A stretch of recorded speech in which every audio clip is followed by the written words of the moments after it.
കോഴിക്കോട് ദേശീയപാത 6 വരി പാതയിൽ തെറ്റായ ദിശയിലൂടെ യാത്ര നടത്തി KSRTC ബസ്. സൂപ്പർഫാസ്റ്റ് ബസ്സാണ് 3 കിലോമീറ്ററോളം തെറ്റായ ദിശയിൽ ഓടിയത്. ദേശീയപാതയിൽ ഗതാഗതക്കുരുക്ക് ഉണ്ടാക്കിയായിരുന്നു നിയമലംഘന യാത്ര. നിയമലംഘനം നടത്താൻ കാരണം ഫാസ്ടാഗിൽ പണം ഇല്ലാതിരുന്നതെന്ന സൂചന. ദൃശ്യങ്ങൾ ദേശീയപാത അതോറിറ്റി പോലീസിനും മോട്ടോർ വാഹന വകുപ്പിനും കൈമാറി. ദൃശ്യങ്ങൾ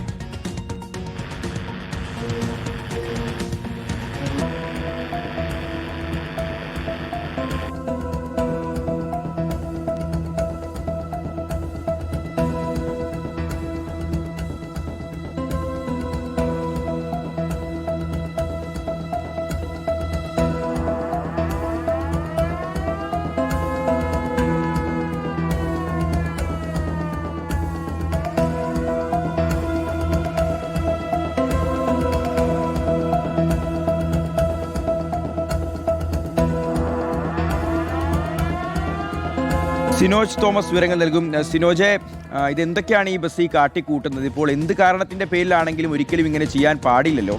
കാരണം ഇതാ വൺ വേയുടെ ആ ഒരു സൈൻ അവിടെ വരച്ചു വെച്ചിരിക്കുന്ന നമുക്ക് വൃത്തിയായിട്ട് കാണാം. അപ്പോൾ കുറച്ച് ദൂരമല്ല, 3 കിലോമീറ്റർ ദൂരമൊക്കെ ഇത്തരത്തിൽ നിയമലംഘന യാത്ര, അതും ഒരു KSRTC ബസ് യാത്ര ചെയ്തിരിക്കുകയാണ്. അപ്പോൾ വലിയ അപകടം ഒഴിവായി എന്ന് കൂടി പറയേണ്ടി വരും. കാരണം എത്രയധികം ആളുകൾ, എത്രയധികം വാഹനങ്ങൾ സഞ്ചരിക്കുന്നൊരു വഴിയാണിത്. എന്ത് ന്യായീകരണം പറഞ്ഞാലും അത് മതിയാവില്ല. നടപടി ഉണ്ടാവുമോ? ഷിഹാസ്, അതായത് ഈ മാസം 4-ാം തീയതി ഉച്ചയ്ക്ക് 2:45 ഈ സംഭവം നടക്കുന്നത്. കോഴിക്കോട് നിന്ന് തിരുവനന്തപുരം നെയ്യാറ്റിൻകരയിലേക്ക് പോയ KSRTCയുടെ സൂപ്പർ ഫാസ്റ്റ് പ്രീമിയം ബസ്സാണ് ഇത്തരത്തിൽ നിയമം ലംഘിച്ച് അപകടം വരുത്തുന്ന രീതിയിൽ 6 വരി പാതയിലൂടെ, അതും അതിവേഗ പാതയിലൂടെ തെറ്റായ ദിശയിൽ 3 കിലോമീറ്റർ സഞ്ചരിച്ചിരുന്നത്. അതായത് ഈ തൊണ്ടയാട് നിന്ന്, കോഴിക്കോട് നിന്ന് ബസ്സെടുത്ത് തൊണ്ടയാട് നിന്ന് ഈ ദേശീയപാത ബൈപ്പാസിൽ പ്രവേശിക്കുന്നു. 6 വരി പാതയിലൂടെ പോകുന്നു. പന്തീരങ്കാവിൽ എത്തിയപ്പോൾ ടോൾ പ്ലാസയുണ്ട്. ആ ടോൾ പ്ലാസയിൽ വെച്ച് ഈ ബസ്സിലൊട്ടിച്ച് ഫാസ്ടാഗിൽ നിന്ന് പണം ഈടാക്കാൻ വേണ്ടി ദേശീയപാത അതോറിറ്റിക്ക് സാധിച്ചില്ല. അതിൽ പണമില്ല എന്നാണ് അറിയാൻ വേണ്ടി സാധിച്ചത്. അതോടുകൂടി 445 രൂപയാണ് ഫാസ്ടാഗിൽ നിന്ന് ഈടാക്കേണ്ടത്. പണം കൊടുക്കാൻ കഴിയാത്തത് കൊണ്ട് തന്നെ ഒന്നെങ്കിൽ ഡ്രൈവറോ കണ്ടക്ടറോ സ്വന്തം കയ്യിൽ നിന്ന് ഗൂഗിൾ പേ വഴി ഇരട്ടിയോളം പൈസ നൽകണം. അങ്ങനെ നൽകിയാലേ വാഹനം കടത്തിവിടുകയുള്ളൂ.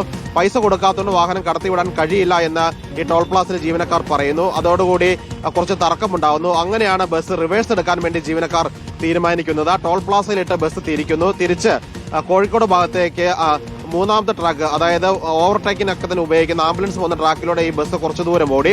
ആ സമയത്ത് തന്നെ മറ്റു വാഹനങ്ങൾ ഓപ്പോസിറ്റ് വന്ന് നിർത്തി പ്രശ്നമാകുന്നു. ആളുകൾ റീലൊക്കെ തന്നെ ഇടുന്നു. അതിനുശേഷം ബസ് 1ാമത്തെ ട്രാക്കിലേക്ക്, അതായത് പതുക്കെ വാഹനങ്ങൾ പോകുന്ന 1ാമത്തെ ട്രാക്ക് വഴി ഓടിച്ച് ഏകദേശം 3 കിലോമീറ്റർ പുറകോട്ട് തെറ്റായ ദിശയിൽ വന്ന ശേഷം ആ 6 വരി പാതയിൽ തന്നെ ഇട്ട ബസ് തിരിച്ച് എക്സിറ്റ് വഴി സർവീസ് റോഡ് എടുത്ത ബസ് മീഞ്ചന്ത വഴി പോവുകയാണ് ചെയ്തത്. ഞാൻ നെയ്യാറ്റിൻകര ഡിപ്പോയിൽ അന്വേഷിച്ചപ്പോഴും ഫാസ്ടാഗിന് വിഷയം വന്നതുകൊണ്ടാണ് അത്തരത്തിൽ ബസ് തിരിച്ചു പോയതെന്ന് പറയുന്നു. പക്ഷേ നടന്നത് വലിയ നിയമലംഘനമാണ്. പക്ഷേ ആ ബസ് ഓടിക്കുന്ന ജീവനക്കാർ സ്വന്തം കയ്യിൽ നിന്ന് ഫാസ്ടാഗിന് പണം നൽകിയിരുന്നെങ്കിൽ ആ പണം റീഫണ്ടായി കിട്ടാൻ സാധ്യത തീരെ കുറവാണ്.